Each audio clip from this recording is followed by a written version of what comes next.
Hey everyone, welcome to the show. So, no indictment yet, but the grand jury reconvened today to hear more about the Stormy Daniels hush money payment case. What we know for sure is that they heard from former publisher of the National Enquirer. It's a man named David Pecker. This was his second time testifying before the grand jury, and Daniels, as you guys might recall, was shopping her story around about Trump. She was shopping it to the press. She offered it to the National Enquirer, but Pecker declined. And he did so because he's good friends with Donald Trump. But then he gave Trump and Cohen a heads up about the story. And I believe he's also the one who connected Daniels to Cohen to then come up with an agreement to bury the story. So we know for sure he testified.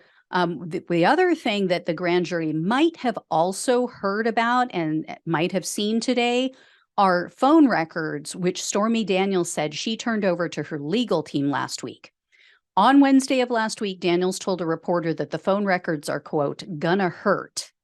And there's also two witnesses in this case, which I had not previously known of, one of whom is tied to these phone records. So according to Rolling Stone, this was an article written by adult film actress Alana Evans.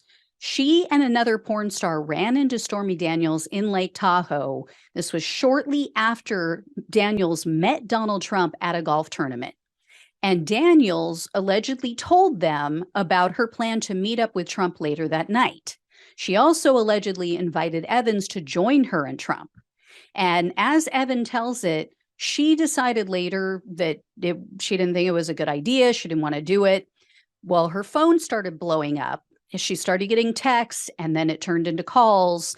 And she said that they became, quote, more pressing than the last. So all of these texts and calls were coming from Stormy Daniels. But then she said when she answered one call, Trump was on the other line, and he was urging her to join them. So she still declined, but the following morning she texted Daniels to try to get the lowdown and find out what happened. And she said Daniels filled her in on all the gory details, all the tiny details, including, she said, the fact that Trump chased her around the hotel room in his tidy whities. Ugh, that's a picture. That's an image you don't want to ever get stuck in your head. So anyway, Trump can deny it all he wants, but there is a third party who knows that he was with Daniels, and Daniels' texts are her contemporaneous evidence of what took place between them. And I point that out because Trump's attorneys are still out there in the media trying to say, oh, no, nothing happened. You know, Trump never slept with her. This was a fake story. He just didn't want it to come out and, cause problems in his marriage and be embarrassing. Yeah, total BS.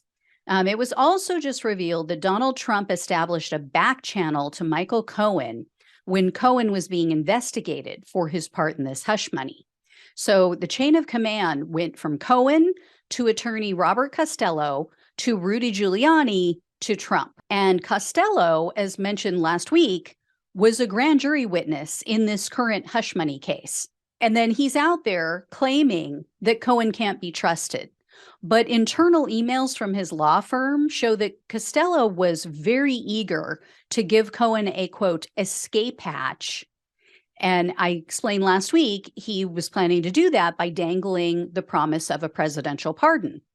So they wanted to keep him quiet in any way they could. And then he met with Cohen at one point. So after this in-person meeting with Cohen and another man, Costello reached out to Cohen and he was boasting about, oh, hey, did you see Rudy Giuliani's joining Trump's legal team? This is a good thing for us. And then Costello wrote to his firm partners and said, quote, we are officially part of Cohen's team, have been authorized to reach out to various players.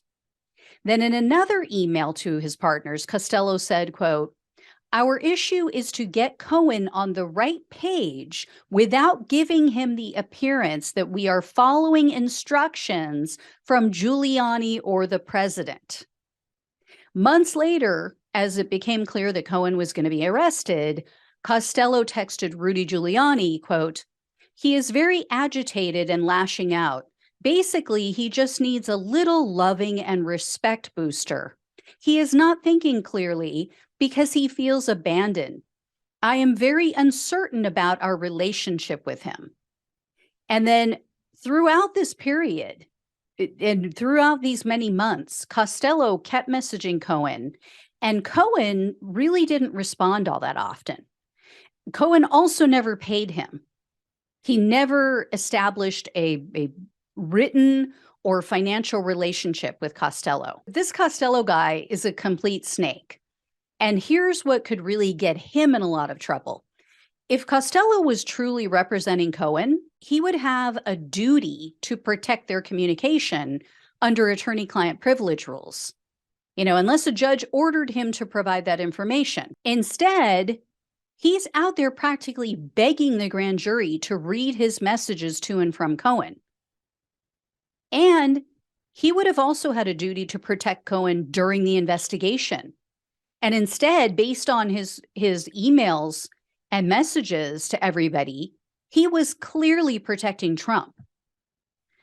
Anyway, it was just reported that if Trump is indicted, this case will be handled by the same judge who just presided over the Trump Organization trial, the one that landed Alan Weisselberg in Rikers Island. So that's not good news for Trump.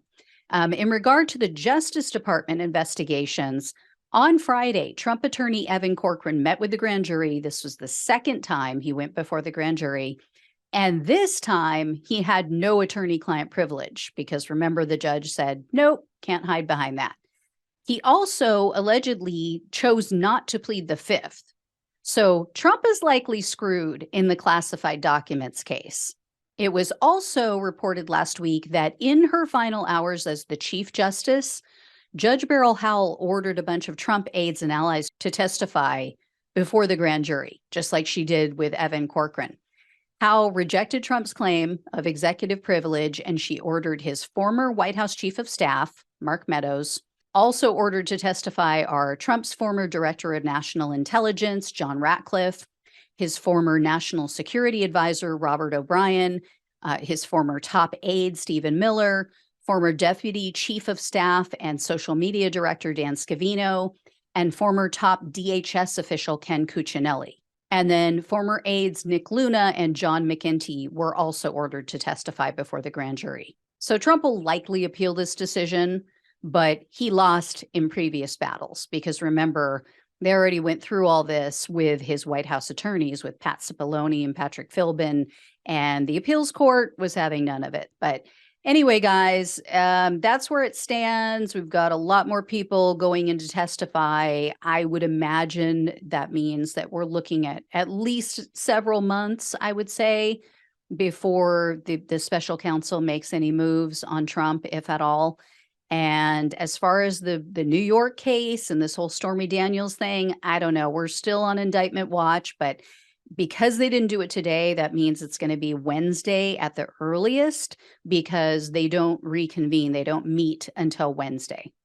And I was mistaken, I should say. I told you guys, I think it was last week, that they meet on Monday, Wednesday, and Friday. I was mistaken. I just found out it is Monday, Wednesday, and Thursday. So I apologize for that error. So I will let you guys know when I hear more. Thank you so much for watching and listening. Please like, share, and subscribe. Especially subscribe, especially share, please, with your friends and family. That helps to grow the show, and it helps me to bring in more advertising money so that I don't have to harass you guys, which I hate doing. But anyway, it helps to keep the show going. So appreciate it. Love you all. Take care, and I'll talk with you soon.